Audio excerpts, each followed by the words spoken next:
Assalamualaikum warahmatullahi wabarakatuh. Kembali lagi bersama saya Anton di Bincang Ala Rimpala. Yeay. Oh, Aca. Oke, jadi kita atau anak-anak Rimpala sendiri ini baru-baru ini menjalankan salah satu ekspedisi yang menarik dan ya sangat menantang lah untuk teman-teman yang mungkin suka berkegiatan di alam atau yang demennya sama sport tourism nih.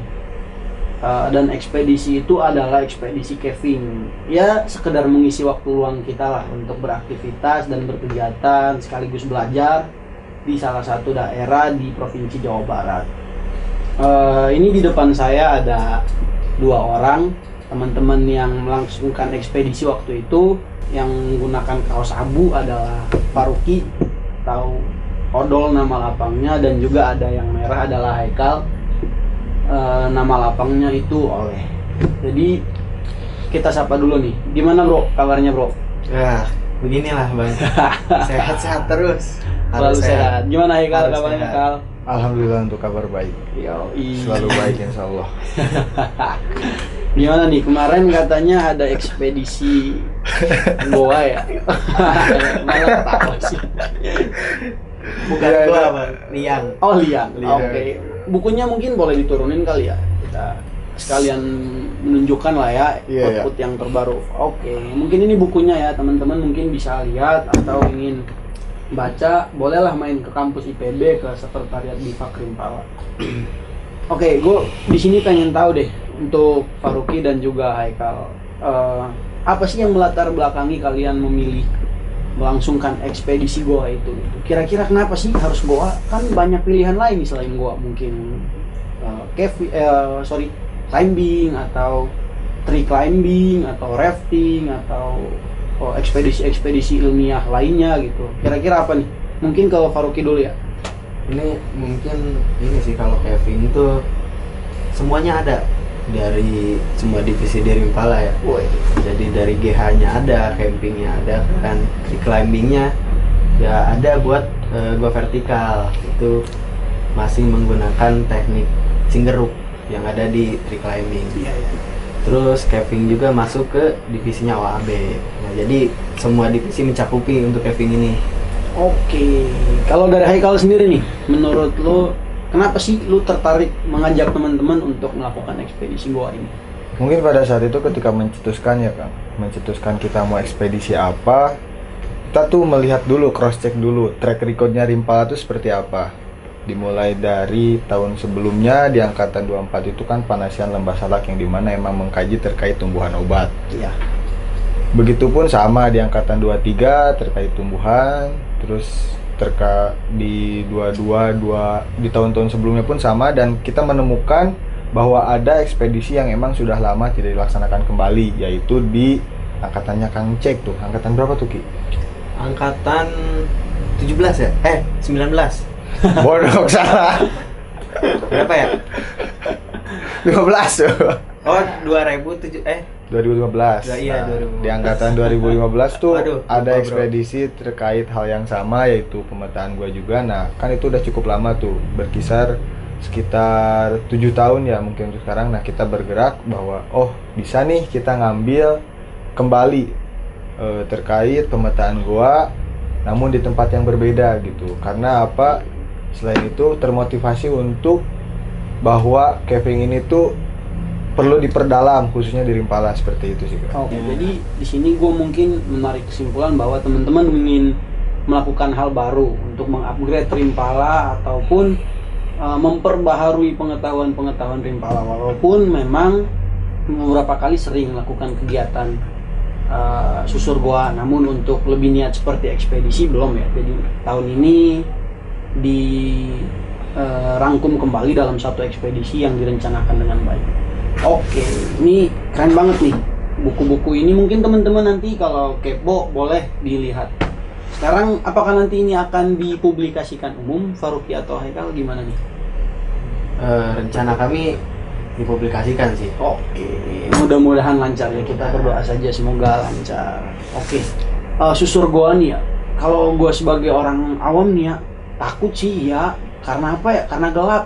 jujur nih bro ya, kalau gelap tuh kayak nggak nyaman gitu, apalagi udah gelap, sempit, mana ruangannya itu aja, belum lagi lihat muka-muka yang sama ya kan ya. Nah, itu bosen lah kalau kita lihat. Mungkin Faruqi tiap hari lihat Haikal tiap hari lihat Faruqi. Itu nggak bosen apa bro? Gimana sih ngatasinnya itu bosen kayak gitu-gitu? Sebenarnya untuk masuk gua emang dikatakan bosan ketika kita terlalu sering masuk, dan kita pun sama ketika ekspedisi hampir terhitung kita masuk gua sebanyak 7 kali.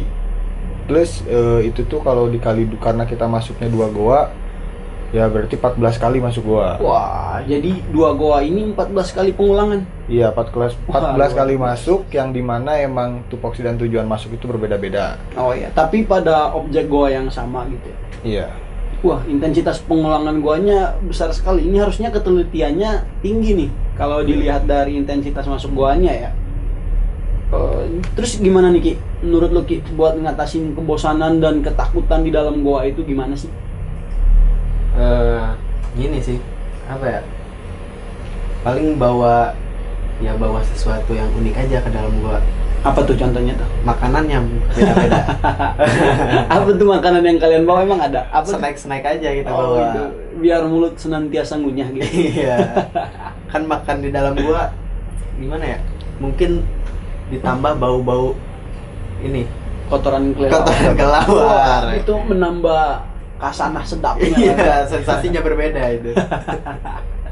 Terus ada nggak tuh dari anggota ekspedisi? Oh maaf, ada berapa sih pelaku ekspedisinya? Oh, untuk kita itu untuk jumlah komposisi orangnya ada 11 orang. 11 dari tim itu ada 11 yang dimana komposisinya 6 laki-laki dan 5 perempuan. Oh, itu nggak ada yang takut atau fobia gelap dan sempit gitu? Nah, kebetulan ketika kami sebelum melaksanakan ekspedisi itu di persiapan itu sudah mempersiapkan kemungkinan terburuk, yang dimana kita udah bahkan menonton film-film yang emang dirasa wah takutnya di gua tuh seperti ini gitu. Ya, Seperti contohnya film Sanctum tuh, kita sampai nonton bareng-bareng film Sanctum. Nah, kita misalnya menginisialkan kita di posisi ini gitu, gimana caranya, posisi solusi terbaik seperti apa, seperti itu. Oke, jadi sudah ada mitigasinya ya. Iya. Gitu ya? Keren juga ini teman-teman R24 ini. R25. R25. Masih fokus ya ternyata, masih fokus.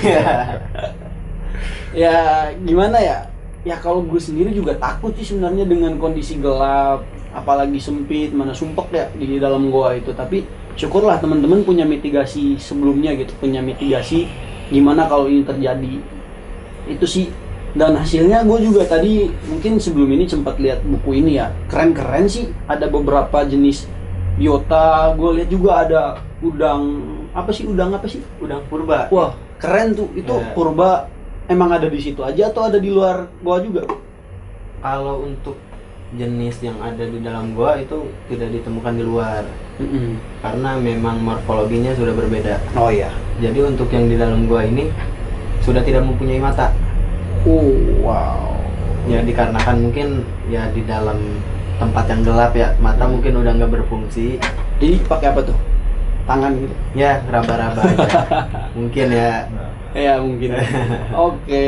Gimana Kal? Itu Dan- udang purba menarik gak menurut? Nah, berdasarkan informasi yang kita dapat gitu, ada penggiat caver yang emang menyampaikan kepada kita bahwa udang purba ini sulit ditemukan gitu. Bahkan kalau kita tidak teliti, ya tidak akan menemukan udang purba ini. Namun alhasil kami beruntung gitu, bisa dibilang melakukan keberuntungan, kita bisa menemukan udang purba ini di goa yang ada di kawasan Kasbuniayu ini. Nah, adapun kita menemukannya itu di tempat-tempat yang emang kubangan-kubangan kecil. Dia tuh, dan itu tuh jumlah si udangnya itu tidak banyak. Kemarin pun terhitung dalam satu kubangan yang emang sempat ditemukan hanya ada 4-5 spesies seperti itu. Oke. Ini jadi ini hal yang unik ya. Mungkin dia cuman ada di goa itu, jadi kayaknya perlu dilestarikan. Karena purba ya, purba itu kalau setahu gue mungkin sudah ada dari zaman mungkin sebelum manusia kali ya. Udah menghuni bumi terlebih dahulu ya. Iya. Kalau nggak kita jaga ya, siapa lagi yang mau jaga gitu. Ini juga menunjukkan bahwa ekosistem di goa harusnya masih sangat oke dong untuk dihuni makhluk-makhluk hidup atau biota lainnya ya. Selain udang purba, temuin apa lagi tuh? Kami berhasil menemukan Pecel lele ada, pecel lele. Pecel lelenya ada, pecelnya belum ada tuh kayaknya tuh. Kayaknya itu perlu dibuat Iya. biar nggak bosen ya. Iya. Sensasinya berbeda karena ada bau kelelawarnya. Oke. Gimana? Kita tuh menemukan berapa spesies Ki? Kita menemukan 19 19 spesies. spesies. Dari berapa famili? 15 family. Wes. Kata siapa Anda? Anjir. Ini kasih gimana nih? Siapa Anda? Kalau dipotong Muki. Ya, sekitar. Ya, sekitar itu. Berarti banyak juga ya spesiesnya. Itu masih ada potensi ditemukan jenis-jenis lain nggak? Atau memang sudah ada 19 itu aja? Kami pun kan membuat sebuah laporan yang dimana laporan tersebut ada saran. Nah, kami pun menyarankan bahwa perlu adanya identifikasi lanjutan agar dikhawatirkan biota yang kami temukan itu belum maksimal gitu. Jadi harapannya ada peneliti-peneliti yang emang lebih handal dibanding kami dan lebih teliti dalam meneliti ada apa aja sih biota di dalam gua tersebut seperti itu. Iya. Jadi masih ada kemungkinan. Iya. Ini kan lokasinya di Sukabumi ya? Ya, Di Cibunian kan? Nyalindung. Oh, Nyalindung. Ya. Oke, di Nyalindung. Maaf. Nyalindung tuh ada berapa mulut gua sih sebenarnya? Banyak sih. Banyak ya? Enggak sempat kalian hitung ya? Wah, saking tapi banyaknya tuh. Buat yang kami temukan ada 9. 9. Itu kalau kata informasi ada 180-an, 183. Wow. Itu di dalamnya gimana tuh? Saling nembus apa sebelahan atau gimana tuh? Nah, kebetulan yang kami petakan kemarin tuh si entrance atau si mulut gua itu saling berhubungan gitu. Dan ketika kami petakan dalam bentuk 3D pun terlihat bahwa emang itu saling berhubungan gua tersebut. Syukurlah kalau saling berhubungan ya, artinya hubungannya masih bagus Ya. masih baik-baik aja. Takutnya itu kalau dari ratusan mulut gua terowongannya beda-beda ya kopong nggak tuh itu di dalam tanahnya gitu ya. Takutnya malah tanahnya jebol ke bawah kan bahaya saat kalian berkegiatan. Tapi kondisi airnya bagus.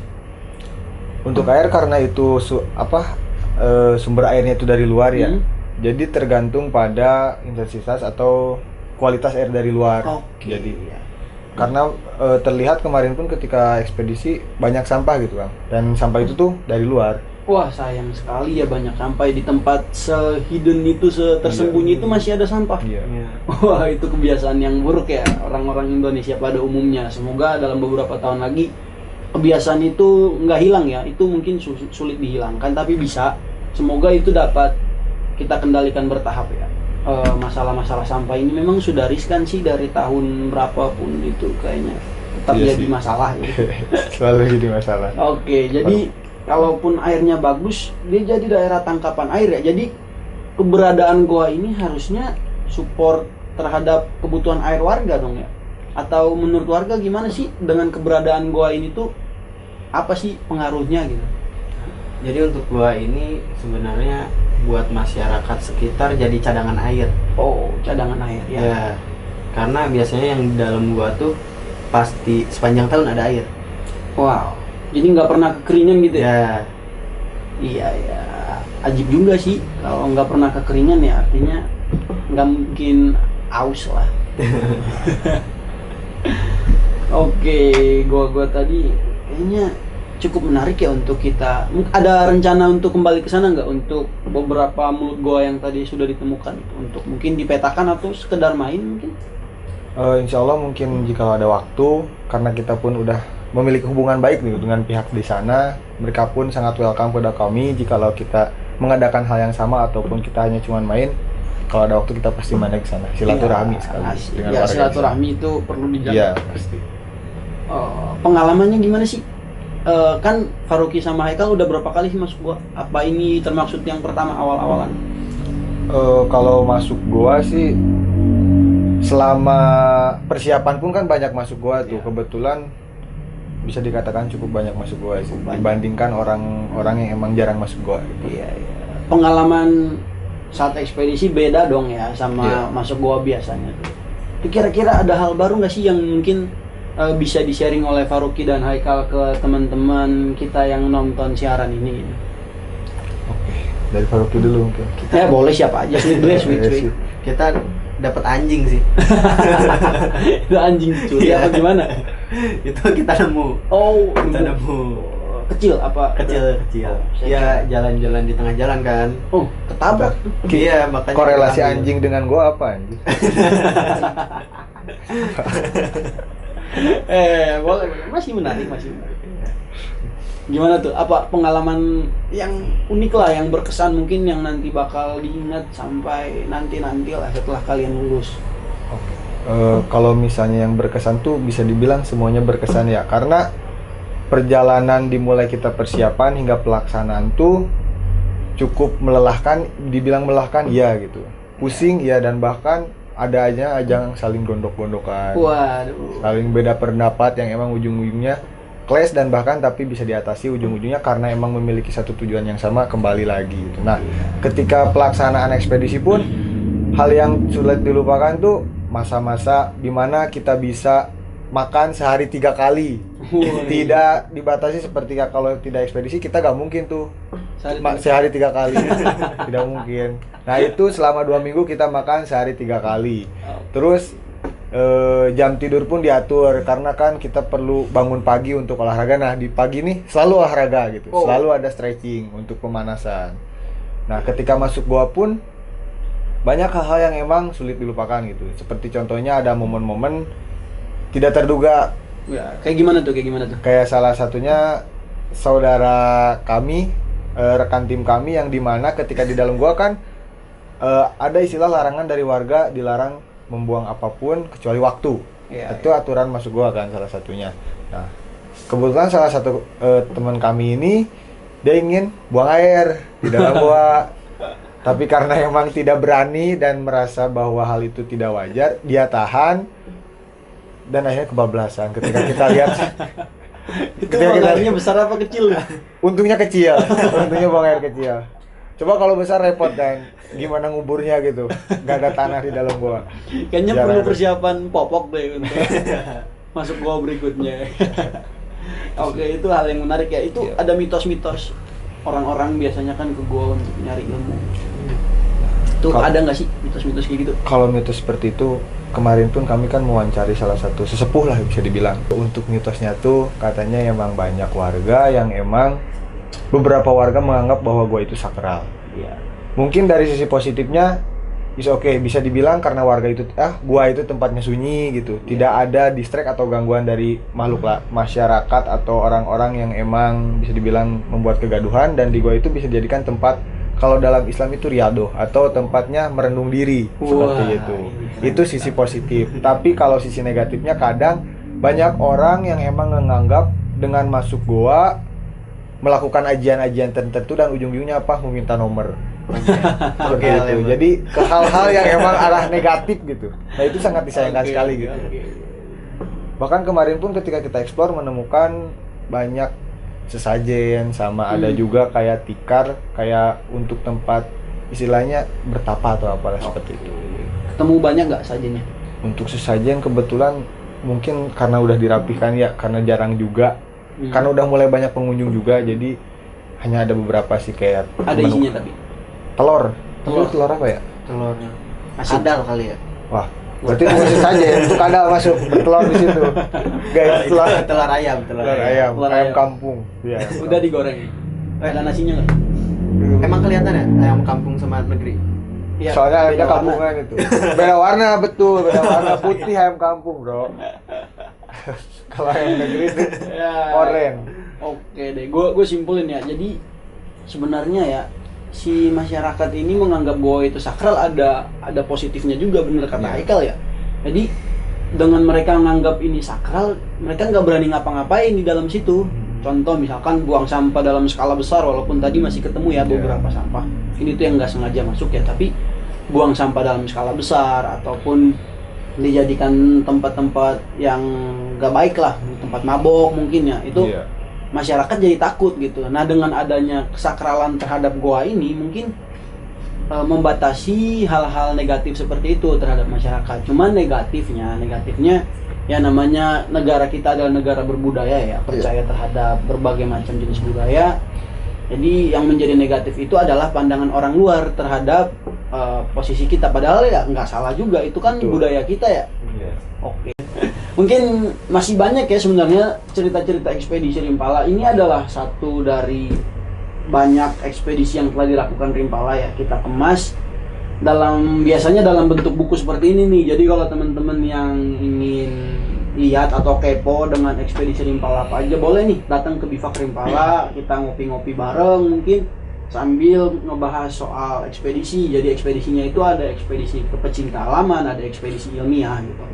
Mungkin karena kita dibatasi waktu juga ya, Faruqi dan Haikal, saya di sini mau berterima kasih nih kepada kedua narasumber sudah menyempatkan waktu ya hadir untuk berbicara. Nggak jelas nih ya.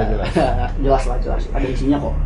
Semoga nanti kalau ada kesempatan lagi kita bisa ketemu di ruangan yang sama, membahas bahasan yang berbeda mungkin ya. Di lain kesempatan. Oke, mungkin cukup sekian teman-teman. Jika teman-teman kepo atau ingin tahu lebih dalam soal Rimpala, boleh mengunjungi media sosial Rimpala di IG ataupun di YouTube. Di IG itu rimpala.pautan dan di YouTube itu Rimpala Pautan IPB. Oke, mungkin cukup sekian. Kurang lebihnya mohon maaf jika ada kata dan bercandaan yang terlalu berlebihan. Itu hanya untuk mencairkan suasana dan membuat ini lebih asik, lebih hidup ya. Semoga apa yang kita sampaikan ini tersampaikan kepada teman-teman semua. Segala informasi, segala bentuk pengetahuan baru mungkinnya dapat berguna untuk teman-teman semua. Saya tutup, sampai jumpa di podcast selanjutnya. Assalamualaikum warahmatullahi wabarakatuh. Salam lestari.